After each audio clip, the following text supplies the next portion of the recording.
Hello everyone, welcome to What If Issei and Rias Died Fighting Trihexa and Went Back in Time Part 6. Before we start, please go support Nico FS 2000 for writing that awesome fanfic. Now let's begin. This is the translated version I made. There will be some wrong he or she calling here because it's translated, so let me clear this. Issei is a male in this story. S2 Chapter 20. Kaneko's doubts and Issei's premonition. Kaneko's room. Kaneko slammed the door into his room in shock and disbelief, and with slight tears about to come out of her eyes. What does this mean? Why does he appear right now? Kaneko asked herself dejectedly as she sat on the bed and clung to her legs. After the action, the knock on the door was heard. "Kaneko, can I come in?" Ria's voice was heard from behind the door, looking worried. "Go ahead, but you," said the Nico, allowing access to the Redeed, who opened the door, and upon seeing Kaneko that way, she approached her and sat next to her. "How are you, Kaneko?" the Redeed asked worriedly. "Why is this happening but you?" the white-haired girl asked. "Why does she have to appear right now?" finished the Nekomata. "I don't know why she appeared, I'm not the one to answer that," Rias responded, hugging her. "But why, if she abandoned me," said Kaneko, beginning to cry, "she has no right to appear as if nothing had happened," the honey-eyed girl finished. "Kaneko, unload." "Yes," said the Redeed, tightening her grip. "What do you think she is up to?" Kaneko asked. "Do you think she is getting closer just so she can take me away?" The Nekomata returned with a sea of questions. "I don't know, I was talking to her, and I didn't find any bad intentions." I tried to calm the blue-eyed girl. "But she is like that, she is a liar and she masks everything," said the white-haired girl. "The only thing I know is that I trust Is, and if he cut her for something it must be her." Rias replied. "She must be cheating on him," she said again, completely distrustful. "You know that Is not easy to fool," Kaneko the blue-eyed girl responded. "What should I do but you?" asked the Nekomata, trying to raise his head to look at her. "I think you should talk to her, she is the only one who can answer all the questions you have about her," the blue-eyed girl responded, giving her tower a reassuring smile. "I don't know if she can, I'm afraid," the white-haired girl responded, resting her head on her king's chest to try to calm down. "Kaneko, we knew that this moment was going to come and you have to face it," Rias told her. "I know, but I didn't think that moment would come so soon," the white-haired girl responded. "Do you remember that before that talk we had, you were afraid to use your power because of what happened with your sister, you didn't want to go crazy," the Redeed said, to which the tower nodded. "Well, now you can ask him why that happened, and all the doubts you have in your heart you can alleviate," the blue-eyed girl finished comfortingly. "But, Kaneko-chan, you have to be strong, I know you are, you have to face the inevitable." Rias interrupted. "You promised you would protect us, right?" asked the Redeed. "That's right," the white-haired girl responded. "How do you plan to protect us if you can't face your sister?" the Redeed asked, making Kaneko open her eyes understandingly. "It's true," said Kaneko, already recovered and with a new light in her eyes. "You trust Issei as much as I do, right?" Rias asked again. "Yes," said the Nico. "Then trust the reason why I accept Kuroka as her queen." Rias said again. "You have to find the time to talk to her and clarify all your doubts." "You're right," Kaneko said, separating herself from the renewed Redeed and with a light in her eyes. "I have to do this, I have to face her," the Nekomata finished determinedly. "I like it that way," said Rias with a smile. "Thank you, Rias, but you," said Kaneko to hug her again. "I'm welcome to that," said the Redeed, separating from the hug. "Do you think if we're going to have breakfast, we're going to be late for the academy?" said the blue-eyed girl, to which the white-haired girl nodded and then went to finish breakfast. Dining room. Everyone was eating breakfast in a pleasant silence, although from time to time Kuroka got looks from the girls for how she ate Issei's breakfast, or sometimes fed him in her mouth. Everyone was taken out of their thoughts when the sound of footsteps was heard. Going down the stairs, and after a few seconds they could see Rias and Kaneko. When they saw Kaneko they could see the same light in her eyes that Rias saw minutes before. When Issei and Kuroka saw her they smiled in relief. Then Rias took her place next to Issei, and Kaneko sat next to Ravel, who looked at her curiously. "And tell me what happened to the malnourished cat?" she asked curiously but without leaving her mocking tone. "Don't worry about fried chicken with hair," the Nekomata responded, starting to eat breakfast. Everyone sweat dropped because of the attitude of the two girls, but then they smiled because that meant that Kaneko was fine. "What happened to Rias?" Issei asked. "Nothing important, it just downloaded," the Redeed answered, smiling. "Kuroka, are you eating from the same plate as Is?" Rias asked. The older Nico just nodded.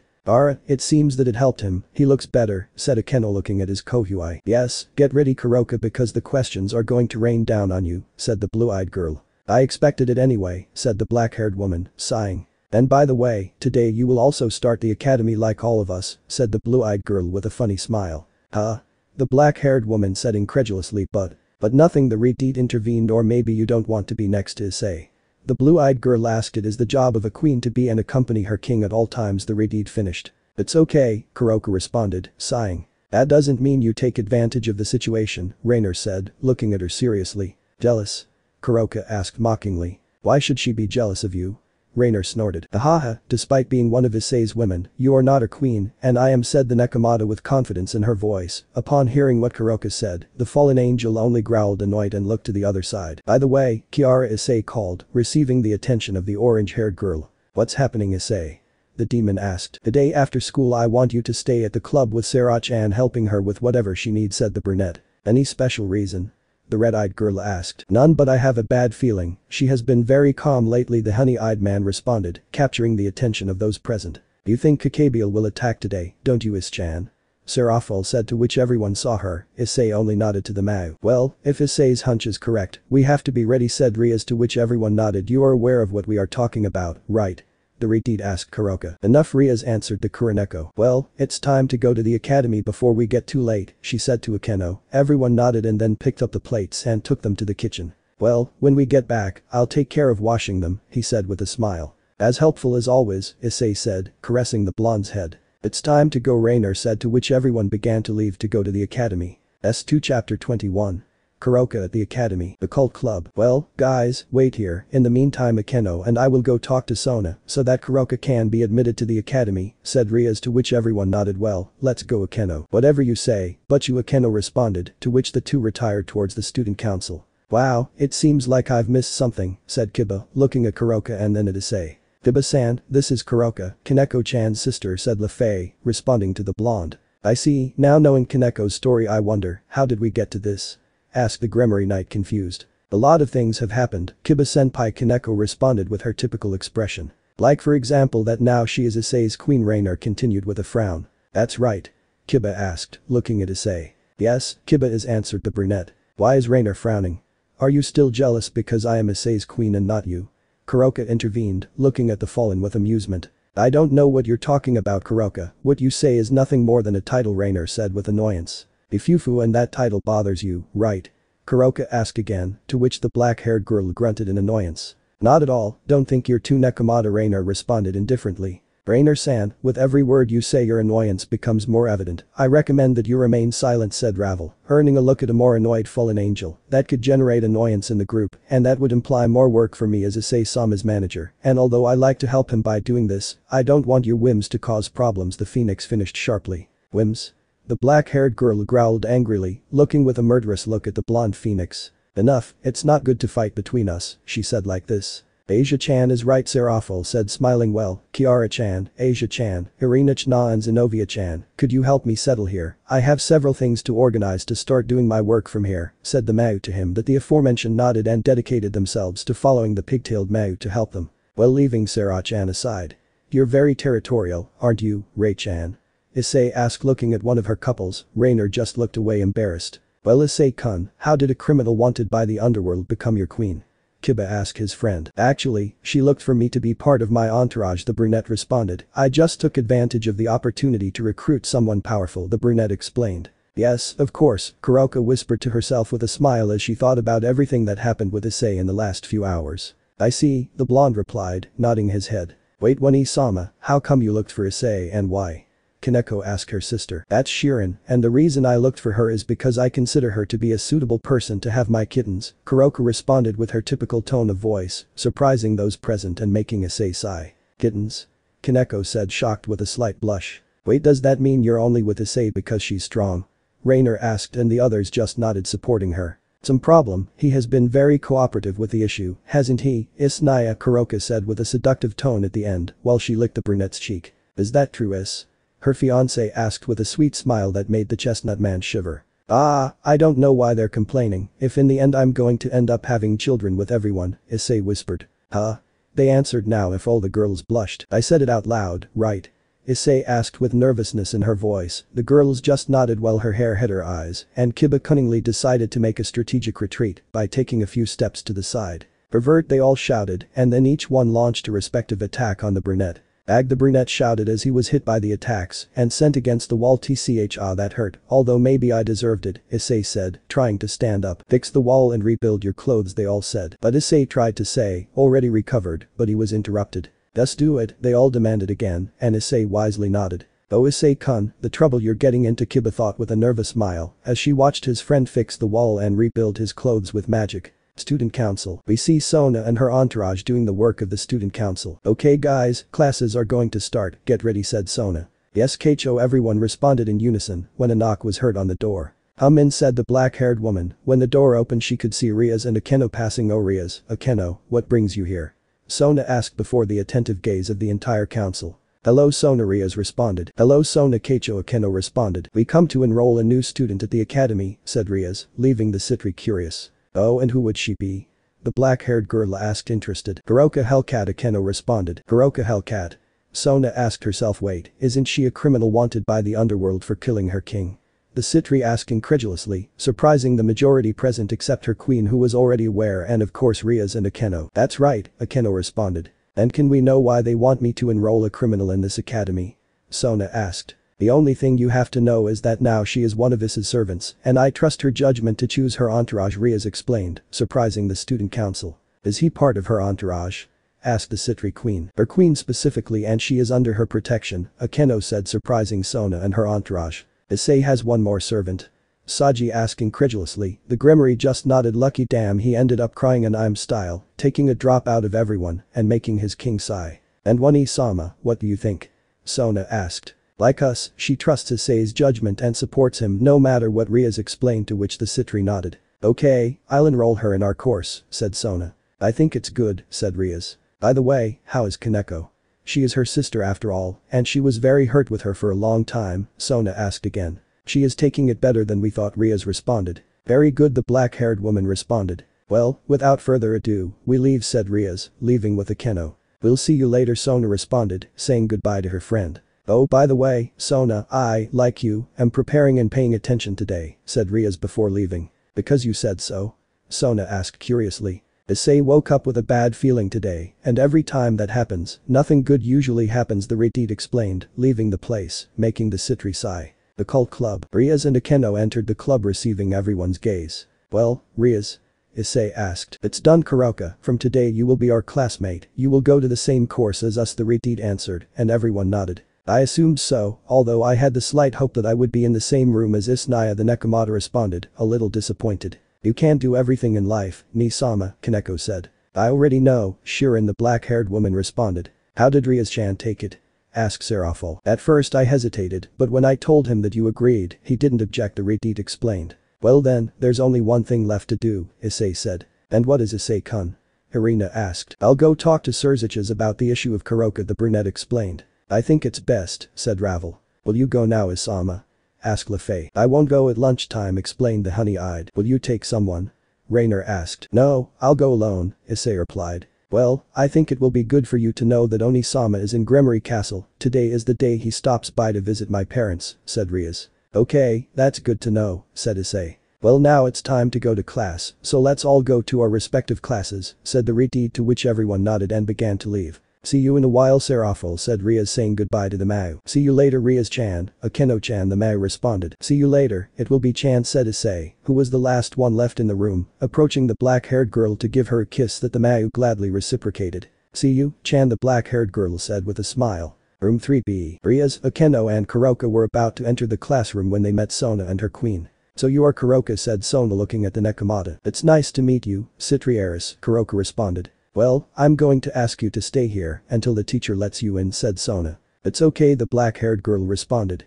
In response, the four girls entered the room to sit in their respective places, but not before Sona had notified the teacher of the arrival of the new student. Well, guys, they just informed me that today we will have a new student accompanying us, said the teacher, to which everyone began to murmur. Well, please come in, the teacher called the Nekomata. Upon hearing the call, Kuroka entered the room, drawing attention of all the students. It's a pleasure to meet you, my name is Kuroka Hellcat, I hope we get along well. The black-haired girl introduced herself to the class, meeting the gaze of both male and female students for different reasons. Well, any questions? The teacher asked, to which he saw how a boy raised his hand. If you can ask, he pointed out. Do you have a boyfriend? The boy asked. Yes, I have it, Kuroka responded with a smile. Well, anyone who wants to be a serious question? The teacher asked, to which he saw how a girl raised her hand. If you ask the question, said the teacher. Can you tell us the name of that person? The girl asked, making the teacher sigh. No, I can't tell you, the black-haired woman responded. You can sit next to Ria, said the professor, to which Kuroka nodded and went to sit next to the Grimoire. So Issei already marked you, Kuroka Akeno said with a smile. That's right, it was very recreational, the black-haired girl responded with a smile, making Sona and her queen blush after hearing the exchange of words. I think so, Rias and Akeno responded in unison. And why didn't you tell us at home? Asked the fallen. I don't know, ask your king, who asked me and Issei to make the pact as quickly as possible. Something about covering up the brand, because the others were going to get upset, something about him getting several women in a short time, the black-haired woman responded. Is that true? Akeno asked Rias. Yes, it is, Akeno answered the redeed. I see, although I also see the point of why you did it, Akeno responded. S2 Chapter 22. Absolution. Hours later, a cult club. We see all the members of the club and now Kuroka about to eat. Do you always eat here? Kuroka asked. We usually do it outdoors, said Ravel. It's true, during the time we were here we always ate outdoors, Zenovia said. Why will the change be? Irina asked herself. Because Sarah-chan is here, that's why, the brunette explained. And he can't go out with us? Asked Lefei. No, since she is neither a student nor an employee at the academy, and we must keep it that way at least until the Kakabiel thing happens, the redeed explained, to which the magician nodded. I'm sorry to bother you girls, Serafal said from her desk while Kiara helped her. It doesn't matter, Serafal-sama, it's understandable, now both of you come so we can start eating, Rainer said, to which Kiara nodded and approached them. I won't eat here, said the Mau, making everyone pay attention to her. And where will Serafal-sama eat? Kiara asked the black-haired girl with pigtails. I will accompany Issei to see Surzicha, said the demon. Why's that?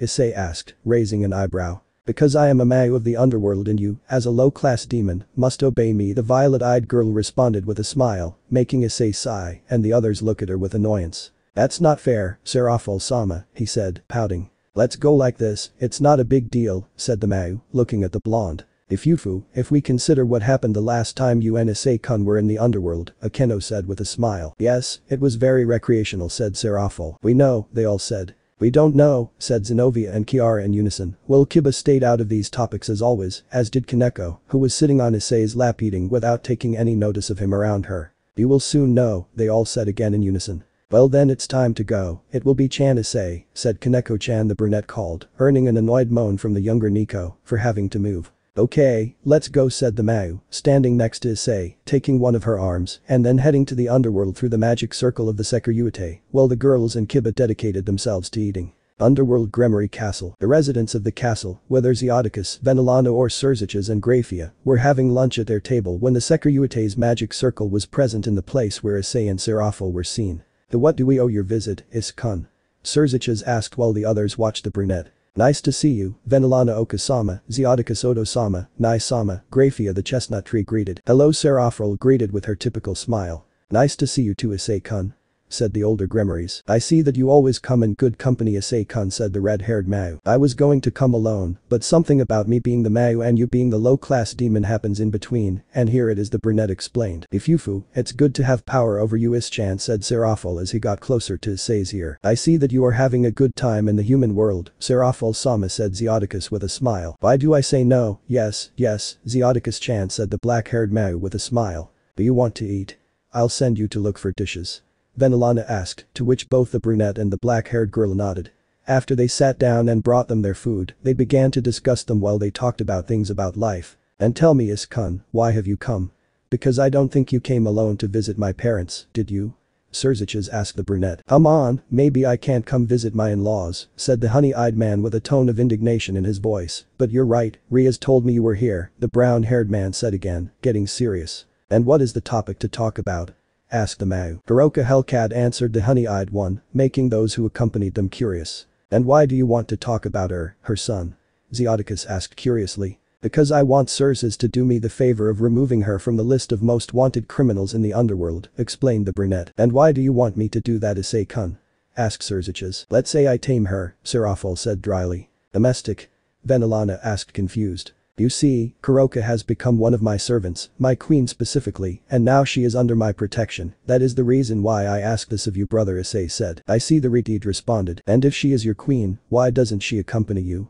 Queens are always supposed to accompany their king, Venilana intervened. Because I preferred to talk about this topic on my own before involving Kuroka directly in our group, the brunette explained. You made a good choice, son. It would not have been good if you had brought her before talking about this topic, support Zeoticus. Thank you, Odo-sama, Issei thanked. And Serafal, what do you think? asked Serziches. She trusted Issei's criteria to choose her entourage, and if he had not agreed, Kuroka would already be imprisoned or dead, the Mao explained, to which everyone nodded. Well, if Serafol agrees, I will talk to Ajuka about it, said Serziches. I appreciate it, brother, Issei said, smiling. It's okay, Issei-kun, Serziches replied. On the other hand, Serziches-chan, have you heard anything from the council? Serafol asked curiously. They haven't interfered yet, the only ones who know that you are installed in the human world are us and your family, explained the red-haired Mao. Better that way then, the black-haired woman responded. You know that when they find out there's going to be a big fuss, right, Serafol-sama, said Venelana, a little worried. Don't worry, Venelana-chan, I'm very calm, Serafol responded. Does that mean you have a plan for when they find out? Zeoticus asked this time. None at all, the violet-eyed girl responded with a smile. And then how will the council get rid of Serafol-sama? Asked Grafia. If you fu, I don't think they want to lose what they appreciate most, Grafia-chan, the pigtailed Mao responded. And what would that be? The silver-haired girl asked again. His life, ha ha ha ha, Serafol responded, laughing in a way that gave chills to those present. Do you plan to assassinate the demonic council, Serafol?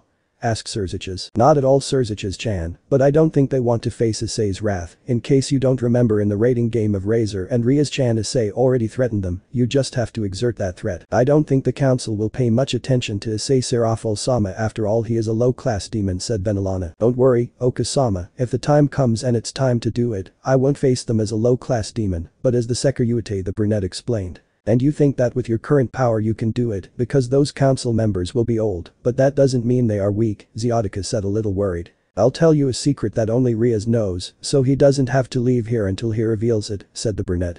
And what would that be, Issei-chan? Serafol asked curiously. And why do you hide it so much that only Rias knows? Asked Serziches. You will see that power that I showed in the rating game is not all my power, the chestnut revealed, surprising those present. How powerful are you, son? Asked Zeoticus. You will see that transformation of the balance breaker that I used in the rating is an adaptation of the juggernaut, which I adapted to my body, and in addition to that I have another form of the balance breaker that I only used to turn Tiamat into my familiar, the brunette explained, surprising everyone. Do you mean that with that form of your balance breaker, you could defeat a dragon king? Venelana asked, surprised. Yes, answered the chestnut. Won't you tell them about your sealed power, mate?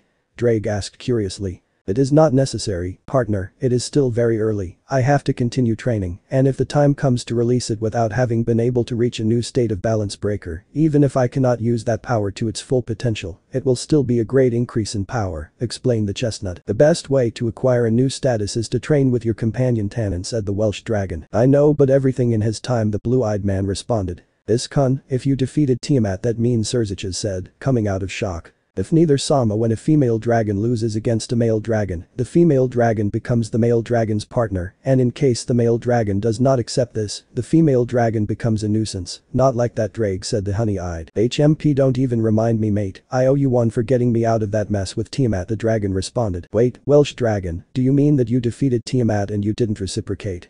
I asked Serziches, interested. Well, at that time I was in a fight to the death with Albion, Drake explained. Is that why Tiamat despised you so much to the point of killing your bearers until Issei defeated her? Asked Serafol, interested. Not only for that reason, I also borrowed some things from her, and I have not returned it to her until then, since God locked me and Albion in the booster gear and dividing, Drake explained, to which everyone nodded. And you will reciprocate her, son? Asked Venelana. Of course, Oka-sama, the honey-eyed man responded. It is my obligation as a dragon to do so, Issei explained. Well, in that case I think the council thing is solved, Serziches said, to which everyone nodded. Well, I think it's time to go, Is-chan, said the black-haired Mao. Eh? And why will Chan be in a hurry? Issei asked, confused. You have classes, remember, the black-haired girl responded. What a bummer, the brunette responded, taking a drop out of everyone. Were you planning to skip classes, Is-chan? Serafol asked with a raised eyebrow. I don't know what you're talking about, Issei said, looking away. You were seriously planning to do it, said Serafol. Of course not, Issei responded embarrassedly, making everyone laugh. Well, let's go, said Serafol. It's okay, said the honey-eyed man, standing up from the table and placing himself next to the Mao. See you soon, Oka-sama, Odo-sama, brother, to Grafia, the chestnut-haired man said goodbye. We'll see you later, Serafol said goodbye. See you soon, guys. Those present said goodbye when they disappeared via magic circle. S2 Chapter 23. Plans. The cult club. The club members had already finished lunch and were chatting about trivial things while they waited for Issei and Serafol to find out how the meeting with Serziches went, and from one moment to the next, the magic circle of the Sekiryu-te was present, from which those mentioned above appeared. By doing so they received everyone's attention. Well, how was this? Rias asked with interest. Could you fix my situation, Isnaya? Kuroka asked. We did well, and if we could fix your situation, Kuro-chan, said the brunette, blushing at the Nekomata because of the affectionate nickname. Surzichis-chan just needs to get Ajuka's opinion on the matter, and everything will be fixed, Serafol explained. What about Falbium-sama? Kiara asked. He's just lazy and sleeping, that's why we always make decisions between the three of us, and then we inform him, of course if we find him awake or attentive to what's going on around him, Serafol explained while heaving a sigh, taking a drop out of his eyes. Present. Well, if everything is solved, I think it's time to go back to class, don't you think? Akeno said with a smile. The Hahalame River. What is so funny, Serafol-sama? Asked Ravel. Well, Issei-chan wanted to use the visit to Surzich's and Rias-chan's parents to miss classes, the black-haired woman explained, making everyone upset. Then I'm the one who throws tantrums because of classes, hahaha, Irina mocked. Is that true, Is? Rias asked. Of course not, Issei responded abruptly, standing up out of embarrassment, making everyone laugh. Okay, let's go class, he said, to which everyone nodded and began to retire to their respective classes, while Serafol returned to her work. Classes were normal until the members of the occult club met again in the club. Well, what will we do today, Arias Butchu? Kiba asked his king. There are no contracts for today, Butchu. Kaneko asked. We will have to see how to handle Kakabiel, said Rias. If Issei's hunch is correct, then Kakabiel will make his move today, the Redeed explained. How should we continue, Butchu?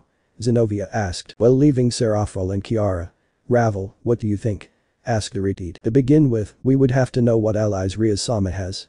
Responded LeFay. And starting with that, we will develop a strategy. Well, according to Kiba, he met Fred, who had an Excalibur, and we know that Kakabiel is collecting them, so it is logical to think that they are allies, Issei explained. Well, up to that point we're fine, said LeFay. But why would he be collecting them? Rainer asked. The safest thing to unite them again into a single sword, Kuroka said. If so, it will be a problem, Akeno said. That's right, they are correct, Ravel responded. But who is in charge of doing it? Wouldn't it be easy to unite the Excaliburs again? I ask like this. Alba Galilei, answered Irina. Would be. Who? Kiba asked. Alba Galilei, he is the only one crazy enough to agree to do that, Irina explained. And who would that Balba be? Kaneko asked. He was the person in charge of the Sacred Sword project carried out by the church. Seeing that it was not going to work, the higher-ups decided to stop the project, but Balba continued with his research to find the perfect bear, which led to the death of many boys and girls.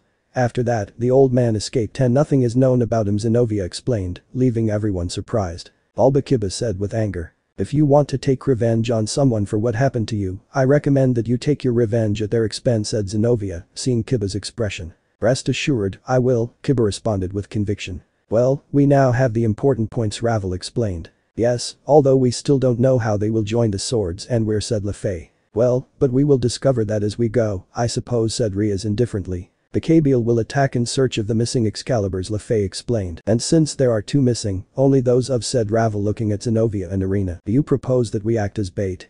Irina asked with doubt. Ravel, LeFay, isn't there any other way? I don't want you to take too many risks, the honey-eyed man said worriedly. At this, Ravel and LeFay look at each other and sigh. I know, Isama, but if we all mobilize together, there is a possibility that Kakabiel will not do anything, and I hope to catch us off guard, explained the magician Pendragon. And that would be worrying because he could kill them, but if we are prepared we can go to his aid, Ravel explained, to which everyone nodded. I still think it's risky, said the brunette. We will do it, the two exorcists said in unison, making everyone look at them. Are you sure? Ravel asked, to which the demon and angel nodded with determination. It's okay, answered the phoenix. Well, it is likely that when Kakabiel attacks, he used some kind of barrier to avoid detection of him, LeFay explained. And how will we detect them to help them then? Rainer asked. Well, when they are in trouble, I want Irina to expel all the dragon power she can, said LeFay. And how will that help him? Kaneko asked. We will detect Irina's location through the Isama mark, Ravel explained. And is that possible? She asked, to which the blue-eyed phoenix nodded. But how much do you think it works? We who were the last to be marked by Issei, there is no lack of training to be able to manifest that power, unlike Rias and Akeno, Rainer said worried. That's true, said Irina. How many chances are there that this will work? Kuroka asked. They are low, said LeFay. How low are you? Akeno asked. 20% chance, said Ravel, leaving everyone thoughtful. That's why I want you to concentrate on the mark on your arm when the time comes to be able to expel all the power you can. By being connected to Issei through the mark, he will realize its location. It's as if it were a GPS, LeFay explained, to which everyone nodded. But you have to take something into account that is detrimental for this to work, Ravel said, looking seriously at Irina and Zenobia. What is it? Zenobia asked. They must stay together, the Phoenix responded. For nothing in the world should they separate or lose sight of each other, Ravel explained, to which the two nodded. Irina, LaFay said seriously. It's okay, we will support each other, and we will not separate, Zenobia said seriously, and Irina supported her, to which both the Phoenix and the magician nodded. Well, with this we have everything organized, we will see the rest when we meet Kakabiel, Issei said, to which everyone supported him. Are you ready? Rias asked. Yes, they both said in unison. Well, head home, if our speculations are correct, Kakabiel is very attentive to you too, since you have the two Excaliburs, Ravel explained. Do you think he will intercept us the moment we get careless and separate from you?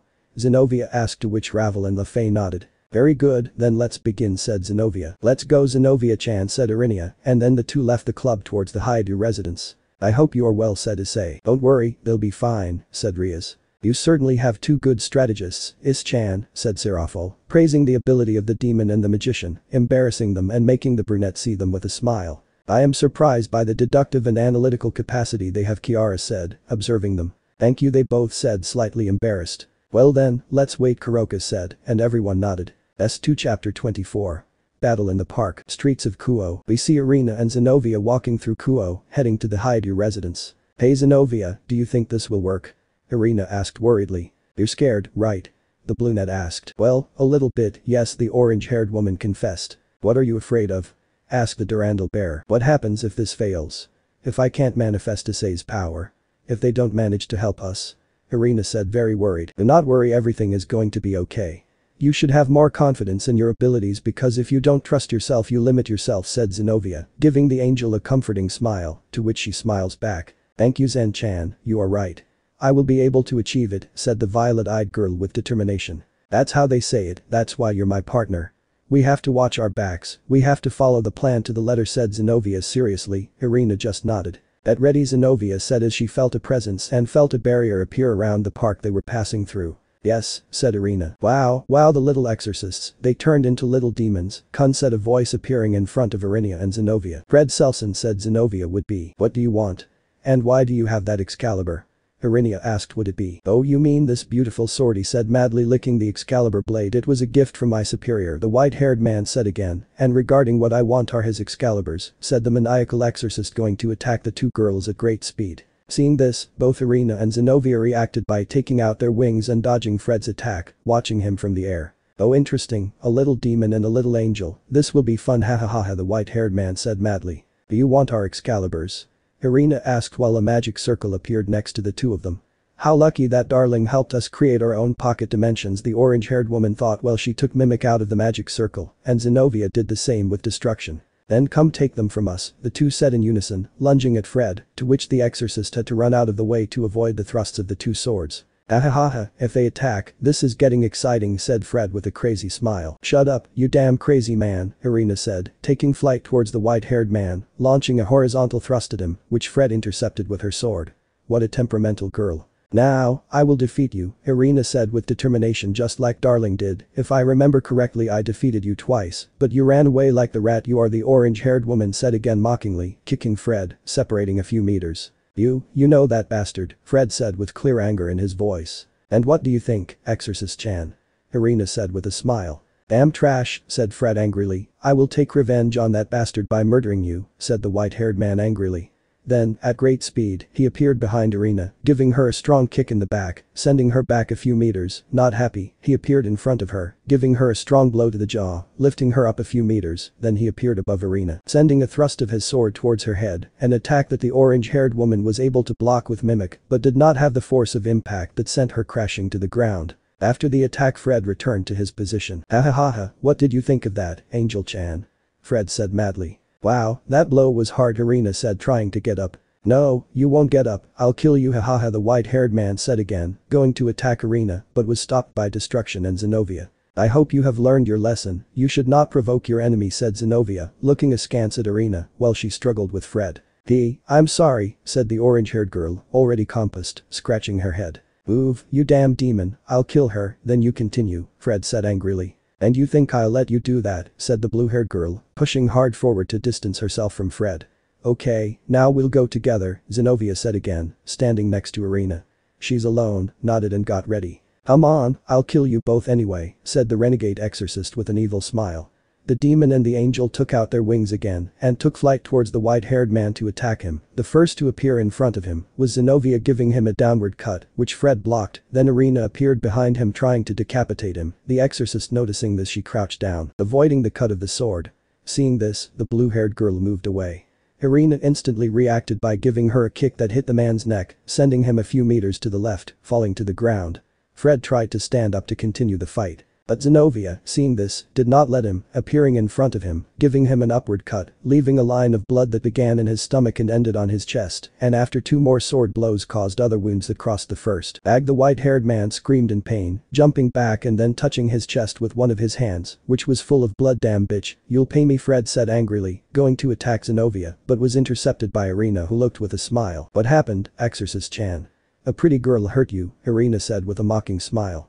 When the white-haired man heard the mockery, a vein formed on his forehead, pushing forcefully forward just like his opponent did before. He separated himself a few centimeters from Irina and then began to attack by throwing cuts that the orange-haired woman blocked or dodged with mastery. Damn whore, stop moving, the renegade exorcist said angrily, trying to hit Irina, but he blocked it. Oh come on Fred-chan, don't be angry, it's not my fault that you don't have enough skill, Irina said again, and then imitated what he did before, but hitting each of the blows, making the white-haired man scream in pain after a punch in the nose, to make him retreat a few meters. Damn it, I won't be humiliated by 2 bitches, Fred said angrily to attack the 2 former exorcists with his Excalibur. But his attack was blocked with the swords of Irina and Zenobia. Then Irina kicks him in the lower part, twisting pain to the white-haired man, so that Zenobia ends him with a kick in the face, sending him flying again. Ag, that hurt a lot, the exorcist shouted, trying to stand up. Shut up, this is over, the 2 said in unison, going to finish off Fred, but when they were about to arrive, they had to dodge a spear of light. Looking towards where the spear came from, they saw that it was Cacabiel. Fred, beaten by 2 little girls. Pathetic, said the cadre, looking at Irina and Zenobia.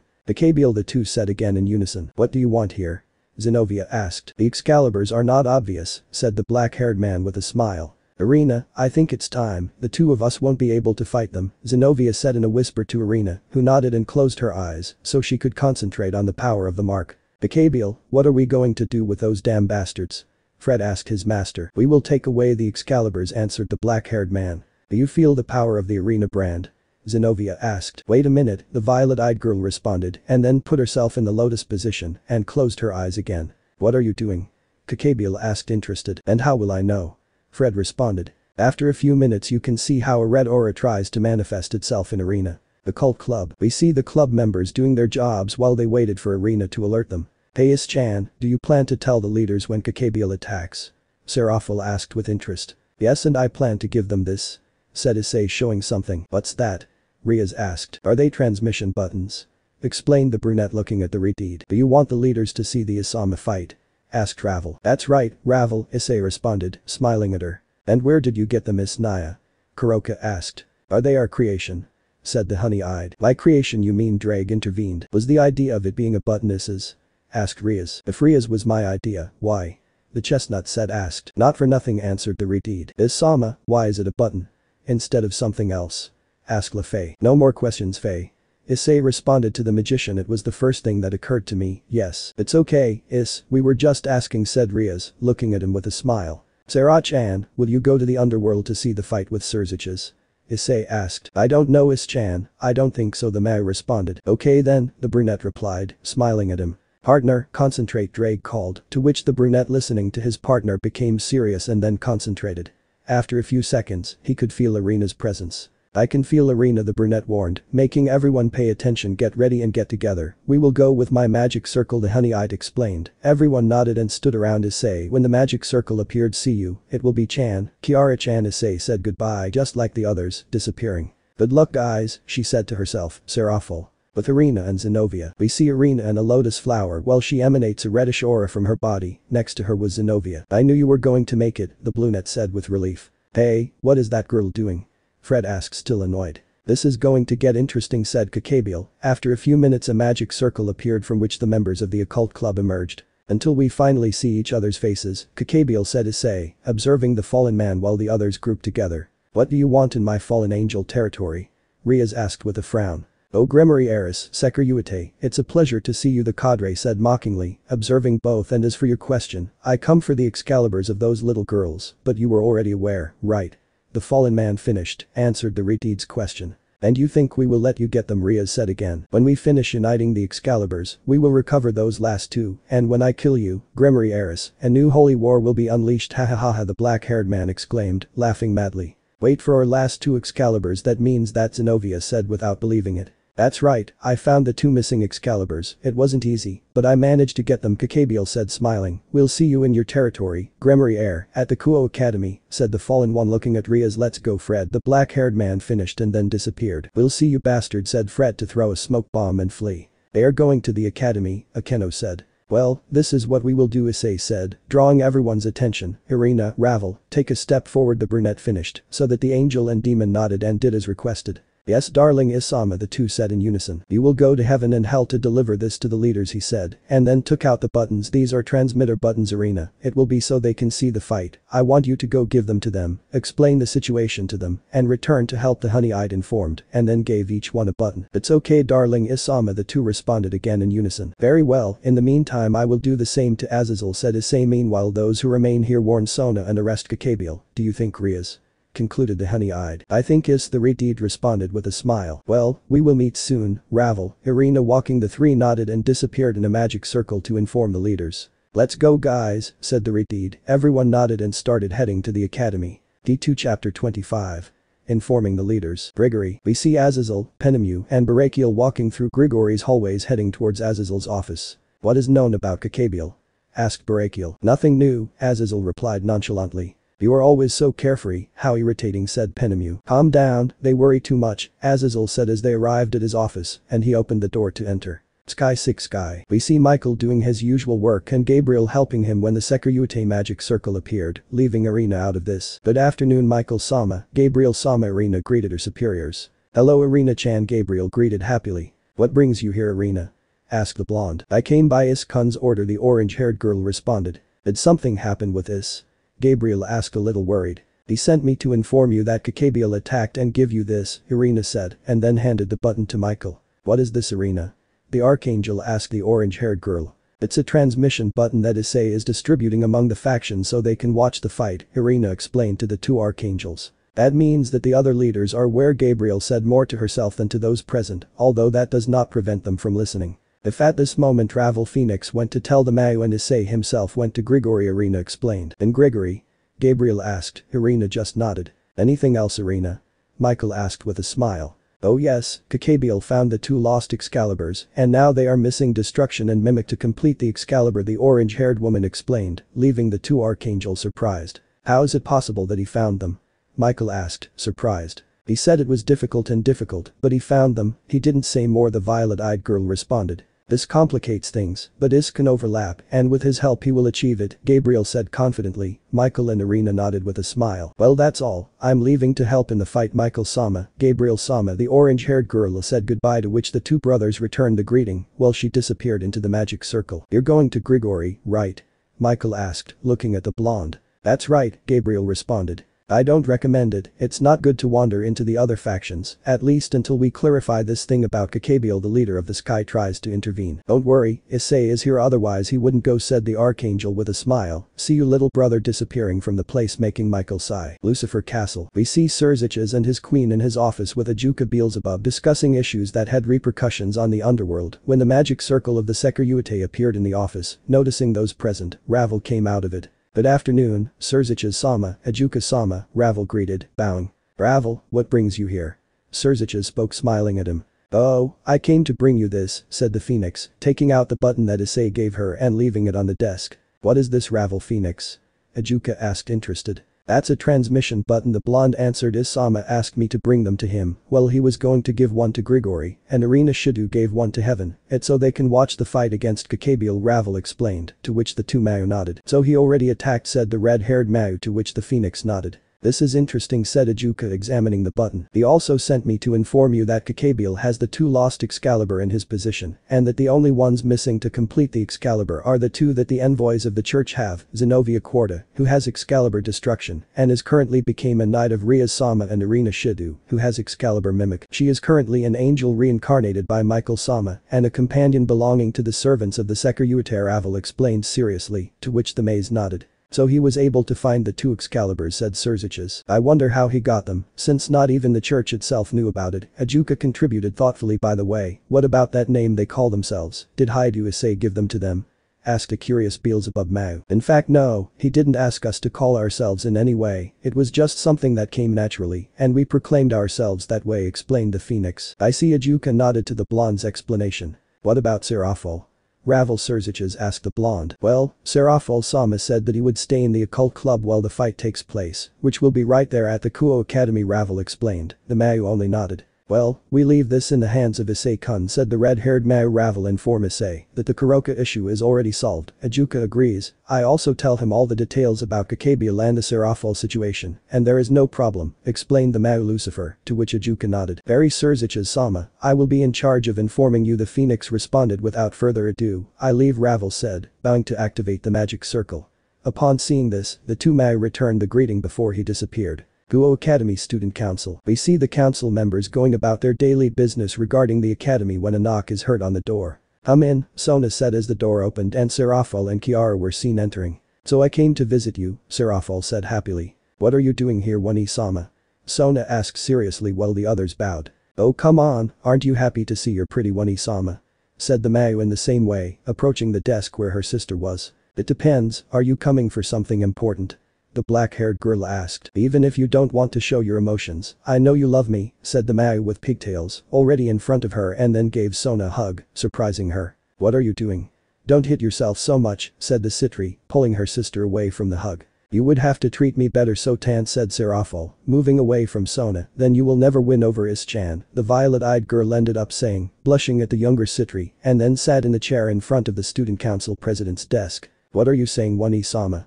I don't want anything with Haidu-kun, answered the extremely nervous black-haired girl with glasses. Better this way, she said seriously, making everyone look at her. Among Is-chan's women, there is room for one of the Citri sisters, not both, Mao Leviathan exclaimed with a serious face and a cold voice, making a shiver run through her.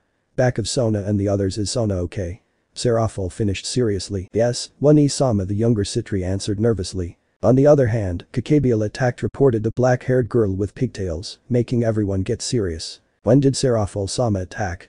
Tsubaki asked. Would it be? A few moments ago she attacked Irina-chan and Zenobia-chan and Issei, and the others went to help her, explained the violet-eyed girl. How should we continue, Wani-sama?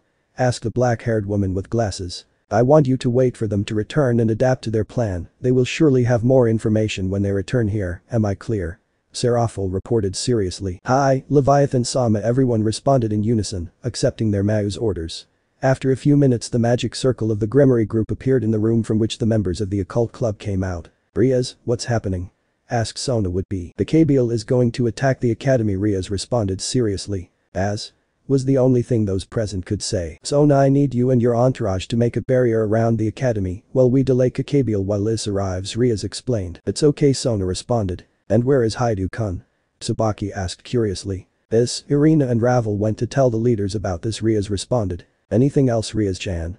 Serafol asked thoughtfully. Yes, Kakabiel was able to get the two missing Excalibur, and now he only needs the swords of Irina and… Wow, this complicates things, and I think we all agree, he said to the Mao, to which everyone nodded. Me and Kiara will go to the club, we will watch the fight from there. She is not yet ready or trained to act in these cases, he finished, said the black-haired girl with pigtails. Standing up from the chair and looking at Kiara, who nodded. Good luck guys, she said with a smile, and then left with the orange-haired girl towards the club. Walking, we have to put the barrier over the academy, said Sona. Everyone nodded and prepared to leave the student council. Grigori Azazel's office. We see Issei appear through a magic circle. As she observes her surroundings she realizes that Azazel is not there. Certain things never change, said the honey-eyed man, a drop of sweat falling on his face. You're right about that, mate, why don't you expect it?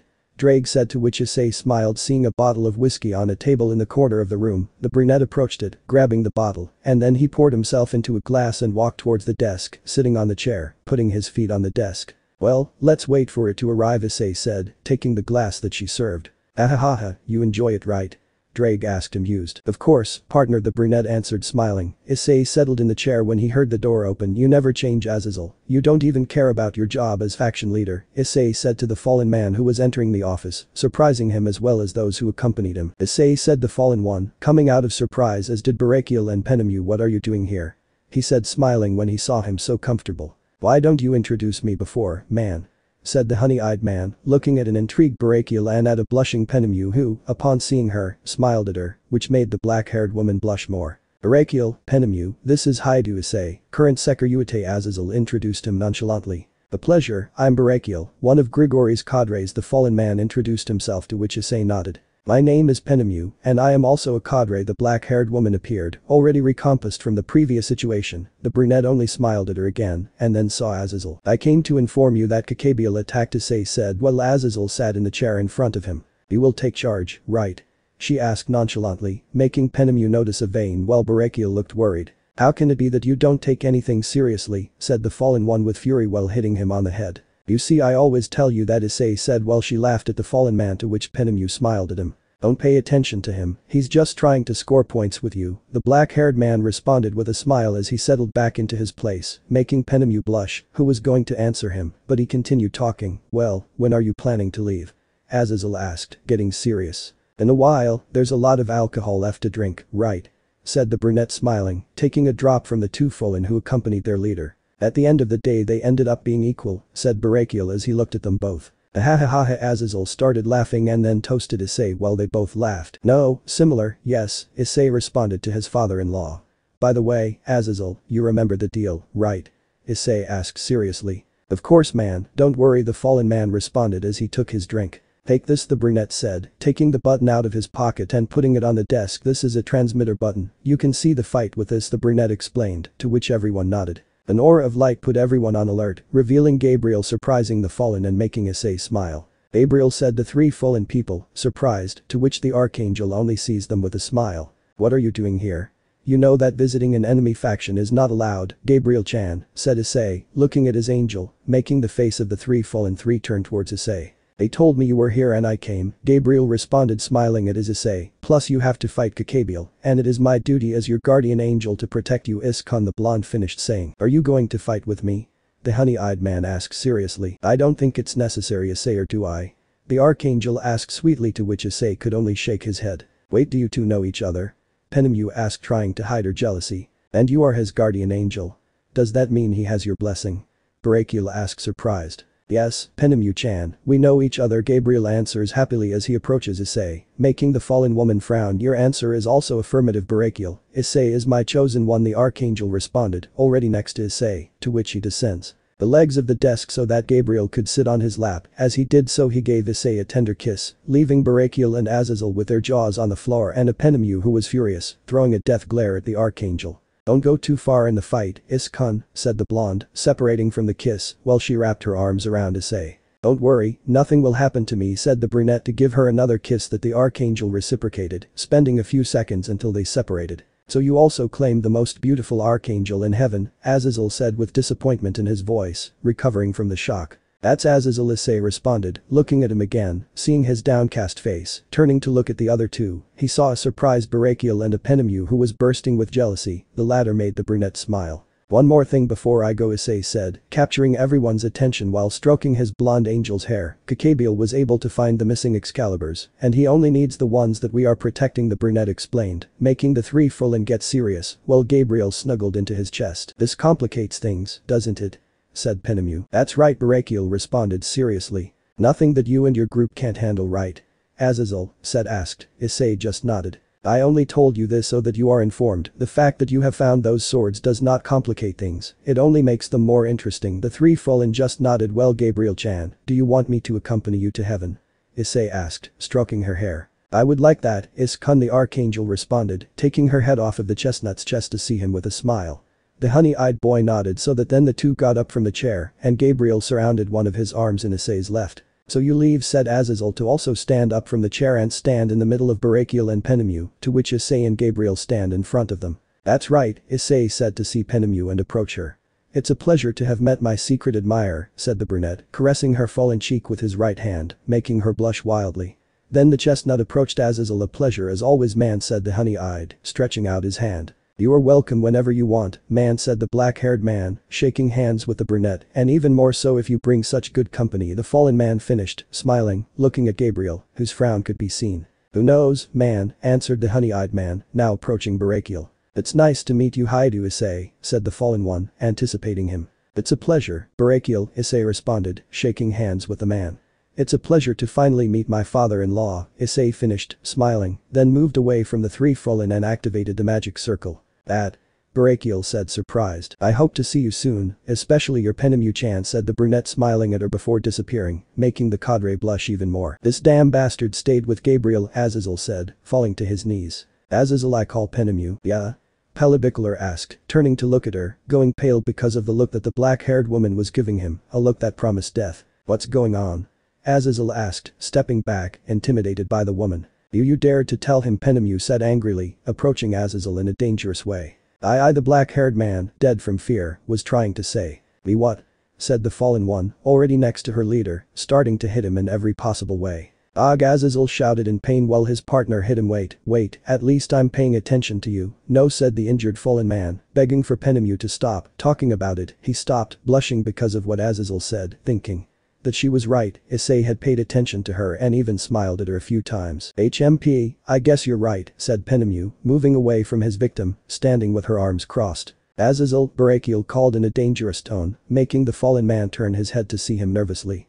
When he did so, he saw his friend with a spear of light in his hand. What's that about father-in-law?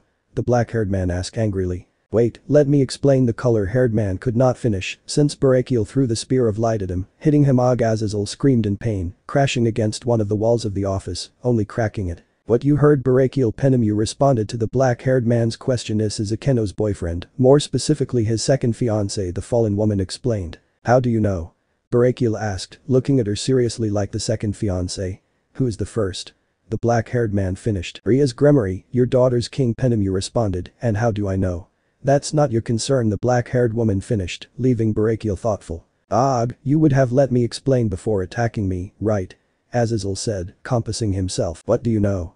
Explain yourself, Barakiel responded seriously. You see, according to what Issei told me, he helped her accept herself. He helped her overcome her trauma, Azazel responded, surprising Barakiel. He trained her for the raiding game and told her that if she managed to defeat the Queen of the Phoenix would grant her whatever she wanted. The Palworld continued explaining. And what happened?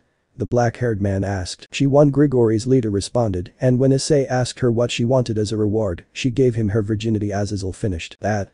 Barakiel said furiously while he clenched his fists. That damn Sekirute took away my girl's innocence, the fallen man shouted furiously. Calm down, yes, rather, she asked her, Azazel intervened. Wow, that's interesting, I didn't know that fact, Penemu said interested. Not all the information is within your reach, woman, the Palworld responded with a smile. What are you talking about? Barakiel asked, compassing himself. You see, Penemu-chan here, said Azazel, pointing to the cadre. He has been harassing Issei and has been looking for information about him, the fallen man explained, surprising Barakiel and removing a vein from Penemu. Seriously? You're crazy, Penemu, the black-haired man responded. Shut up, that's not true, the fallen woman shouted furiously, giving Azazel a strong blow, taking a drop out of Barakiel. Enough, let's get back to what concerns us, said Grigori's leader seriously while he recovered from the blow. Penemu, I need you to look for Vali. He must be somewhere in this place and bring him here to me, understood? Azazel informed seriously, making the cadre nod and go in search of the hacker Yuku. What do you need Vali for? Barakiel asked curiously. All at the same time, his old friend, Azazel responded, making his companion nod. Sky 6 Sky. We see Michael in his office thinking about what could happen to his sister and Grigori when the Sekirute magic circle appeared, where Issei and Gabriel were seen. Gabriel, how lucky you are, well, said the archangel, looking at his sister. I told you that nothing would happen to me. Issei was there, the blonde responded, to which Michael only nodded. Well, I have to go, said the brunette, giving the archangel a kiss on the cheek. See you, Is-kun, Gabriel responded, accepting the brunette's gesture. Well, see you, said the honey-eyed man, appearing his magic circle. See you, Issei-kun, the leader of the sky greeted before he disappeared. Grigori Azazel office. Here it is, said Penemu, entering the office with Vali, capturing the attention of the two men. What do you need, Azazel? Asked Vali next to Penemu. Oh Vali, Kakabiel attacked, I need you to bring him to me, intervene if necessary, okay? Reported the fallen man, missing Barakiel and Penemu. Okay, said Vali, disappearing in a magic circle. What does this mean, Azazel? Issei wasn't going to take care of Kakabiel? Penemu asked confused. Penemu, when Vali intervenes, I need you to go and look for Kakabiel's body and bring it here, the fallen man responded, surprising the black-haired girl. What is happening here, Azazel? Explain yourself, Barakiel intervened seriously. Bali is not going to bring me Kakabiel, he is going to fight with Issei, that was the agreement we reached, and that is why I need Penemu to bring Kakabiel here for me, the color-haired man explained, making his companions understand the situation. We understand, the two responded in unison. Well, now let's see what happens, said Azazel, pressing the button that Issei left them so that a magic circle was projected from it showing the Kuo Academy. Barakiel and Penemu only nodded and paid attention to what would happen in Kuo. S2 Chapter 26. Beginning of the battle. Kuo Academy. We see the Gremory group and Citri gathered outside the academy when Issei appeared in a magic circle. Well, everyone is here, said Issei approaching the group. Ravel, Irina, anything to report? The brunette asked his two companions. Nothing at all, the two responded in unison. Why did it take you so long, Is? We have been waiting for you for a while now, and as you will see, Kakabiel is impatient, said Rias, looking at Kakabiel. Hey, you're waiting, are you coming to fight or have you already lost hope? Hahaha, Kakabiel said, laughing with amusement. I'm sorry, Issei said, scratching his head, ignoring the cadre's words. I was delimiting some points regarding what happens with Azazel, Barakiel and Penemu, the brunette explained. With my father? Have you said something to him? Akeno asked curiously. Ahahaha, I guess he is furious and the one who is paying is Azazel, Issei said laughing. Ifufu, you're so bad, Iskon, the black-haired girl said, amused, giving everyone a shock. I see that they put up the Sona barrier, said the chestnut to Citri. That's Haidu-kun, Sona replied. Try to keep her, said the brunette, at least until he arrives. He whispered the last thing to himself. Sona just nodded. Did you say something at the end, Haidu-kun? Sona asked curiously, the brunette only denied. It's time to fight, come on Rias, Issei said, hitting his fists.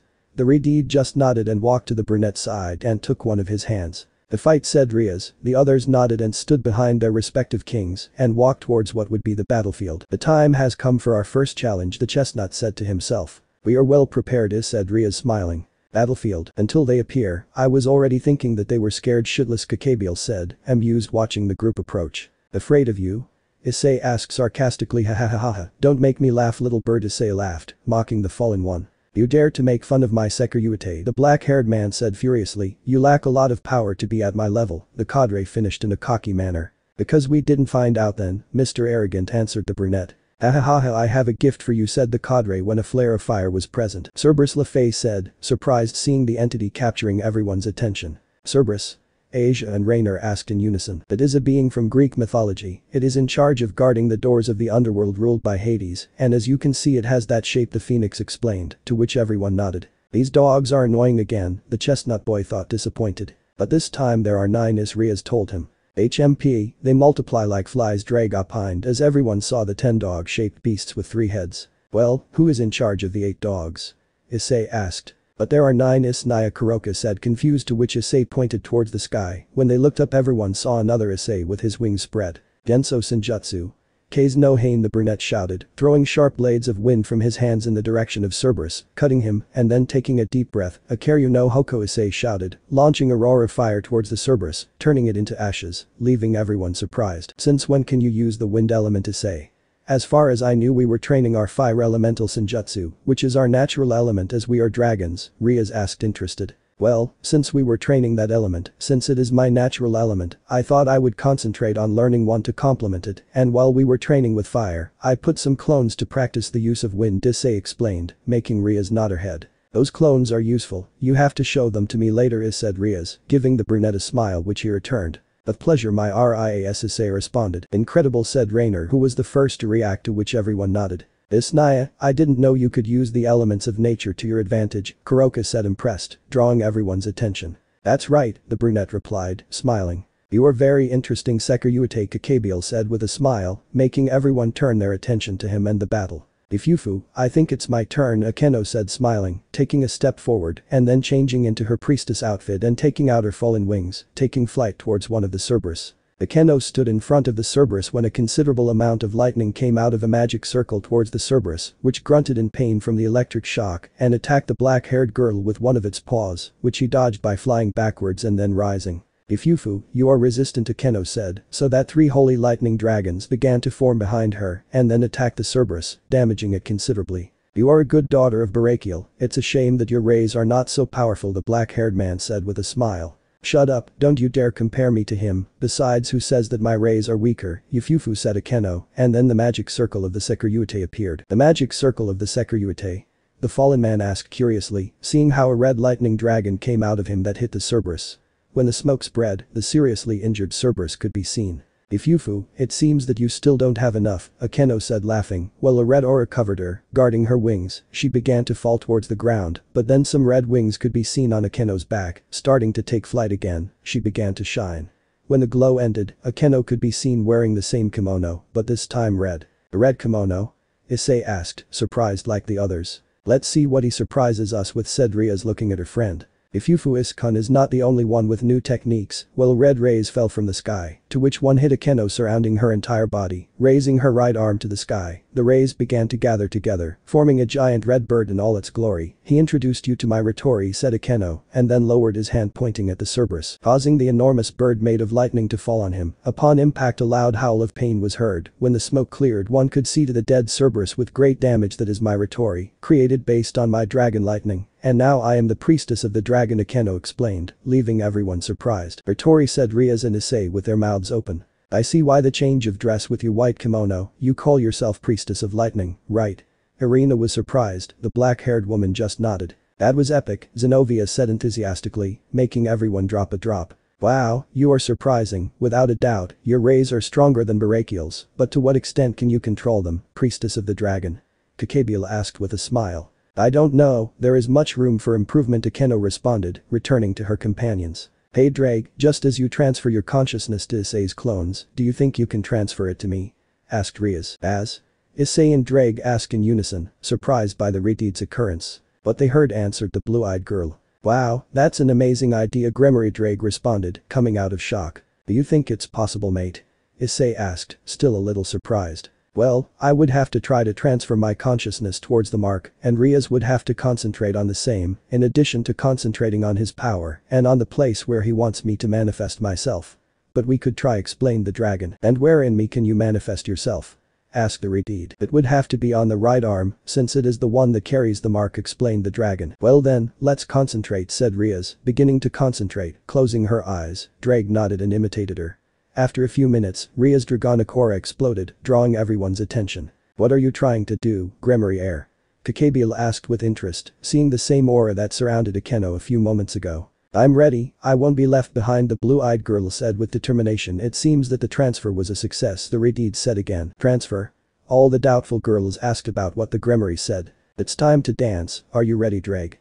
Said Rias with a smile. Ha, I'm always ready, Rias, Gremory responded, the dragon from Ria's right arm, leaving the girls surprised and a curious Kakebila at this development. Okay, balance breaker, Rias shouted when his body began to be surrounded by the Sekiryute's red armor. Welsh dragon, balance breaker, Drake's voice was heard from the Retide's right arm completing the transformation, to which she took flight towards one of the Cerberus. It looks like it worked, Issei said smiling. It worked?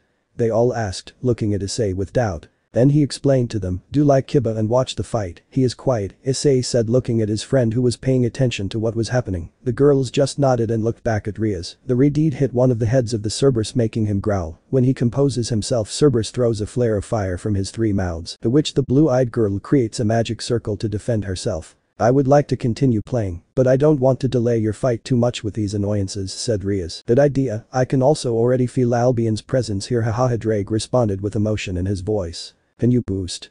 Asked the Retide. Yes, because? Asked the dragon. Perfect, said Rias to take flight towards the sky and raise her hands. Let's try the power of destruction, the Retide said to herself, beginning to gather demonic power, beginning to form a large sphere of power of destruction. Extinction of stars. Thought Issei as he saw how the great sphere of power was formed. No, it is even 10 times larger than that technique, in a way it reminds me of the Genkidama. What are you planning, my Rias? Issei asked himself, interested, seeing the Retide. Drake, I call the dragon Rias. Boost X5, Drake said, greatly increasing the great sphere of destruction, making everyone's eyes widen. What is Rias-sama thinking? If he launches that great power it will affect us too, Ravel shouted, calling Rias' attention. Ravel, Issei called, to which the phoenix looks at the brunette worried, observes, said the honey-eyed smiling, making the blonde trust and observe the development, still worried. Drake, can you make a barrier around the Cerberus? Ravel is right, and I don't want to take away the fun of the others, either, the demon asked. It's okay, the dragon responded, doing what Rias asked. That's it, Drake informed, to which the Retide nodded and concentrated on her surroundings, gathering Senjutsu in attack. She prepared to launch the large sphere. Swallow this damn dog. Senjutsu.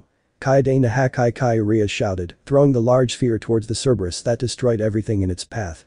Upon impact with the Cerberus, it generated a large explosion that was retained by the barrier. "What great power," Kuroka said, surprised, to which everyone nodded. "If the explosion had expanded, we would not have counted it," Rainer contributed. "Rias is surprising," said Irina. "We lack training to achieve something like what Akeno and Rias Butchu did." Kiba finally spoke as the smoke from the explosion cleared, revealing a large crater without the Cerberus in sight. "Not even the ashes were left," Zenobia said, surprised. "Butchu is incredible," Kaneko said in surprise as Rias descended and returned to his companions, detransforming. "Did you have fun, mate?" asked the funny brown man. "Of course," partner Drake responded, already from his arm. "Rias Butchu is very strong," she said, surprised, to which the Retid smiled at her. "You have left me speechless, Gremory heiress," said Kakabiel with a gloomy smile. "HMP, it wasn't that big of a deal," Rias responded with a smile. "There are still 6 left," Issei said thoughtfully. "Hiba, Zenobia, go to a Cerberus and don't waste too much time. You will take care of Fred and Balba. If the Excalibur ritual is completed, we will need Durandal. Kaneko and Kuroka take care of another, Ravel and Lafay of another, Rainer and Irina of another, and so you stay in the rear in case there are injured. Any complaints?" reported the chestnut, to which everyone denied. "But what will happen to the 2 missing Is-kun?" Akeno asked. "I already have it solved," Issei responded, smiling. "Tiamat, come to me," the brunette whispered, being heard by his companions, who opened their eyes. Then the place next to Issei began to shine. When it dissipated, a great power could be felt, and he saw a very beautiful blue-haired girl. "It's been a while, Is-kun," said the dragon, smiling. "That's right, how have you been, Tiamat-chan?" asked a brunette, smiling at the surprised look of those who saw the light-haired girl for the first time. Tiamat, Kakabiel said worriedly. "Oh, I've been good," she said as she shortened the distance with the honey-eyed boy, wrapping her arms around Issei's neck, causing some of the girls to feel jealous.